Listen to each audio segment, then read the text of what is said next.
Bu hech qanaqa Dubaydagi uy emas. Bu o'zimizning Toshkentda narxi 3 million dollarlik qasr uyi bugun sizlar bilan ko'rib chiqamiz. Hozirdan bitta yurechani qizartirib, yaxshilab joylashib olinglar, bitta choy damlab olinglar. Chunki video obzor juda ham qiziq bo'ladi. Mana qaranglar, hovliga kirar ekanmiz. Bu hovlini aurasi sizlarni shunaqangi kutib oladi. Gap so'z bo'lishi mumkin. 9 sotu yer maydoniga ega. Mana bu ziloniy zonani qaranglar, olgan odam bu yoqni bog' qo'rsa bo'ladi.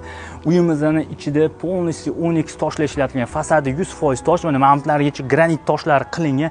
Agar sizlar ham uyinglarni fasad qismiga yoki granit, travertin tosh, Onyx toshlari qiziqtirayotgan bo'lsa, bilasizlar qayerga murojaat qilish, albatta Imperial granit sizlarning xizmatingizda bo'ladi.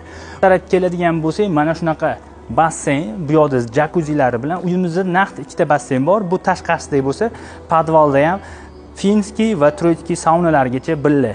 Mana qaranglar, basseynni kattaligini, bu yoqda jakuzilar, gidromassajlarni olib mazza qilib o'tiradigan joy bo'lgan. Ayniqsa mashhur rakursdan hovlimizni bitta baho beringlar.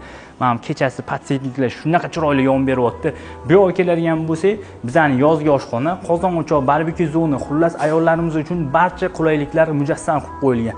Uyimizning yashash maydoniga keladigan bo'lsak, naqd 1000 kvadrat tashkil qiladi. Xo'p, xonalar soni 7 ta. Bu yoq ko'ryapsizlar, kirib kelish hol qismi, holdan keyin bu yoqda zal bo'lyapti va ayollarimiz ko'proq vaqtini o'tkazadigan oshxonamizni ham ko'ryapsizlar, keng, oppoqqina qilingan. Посудомойkadan tortib hamma texnikalarigacha mujassam qilib qo'yilgan. Bu yoqda yana bitta spalnimiz bor. Umumiy hisobda 7 ta xona bo'lyapti. Podvalda spa zonani ko'rib turibsizlar. Bu yoqda finskiy saunalari bilan birgalikda. Agar sizlarga ham mana shu uyimiz yoqqan bo'lsa, inshaalloh niyat qilib bitta like bosib qo'yamiz. Eng kamida mana shunaqa uylarda ota-onamiz bilan mazza qilib yashashlik hammaga nasib qilsin.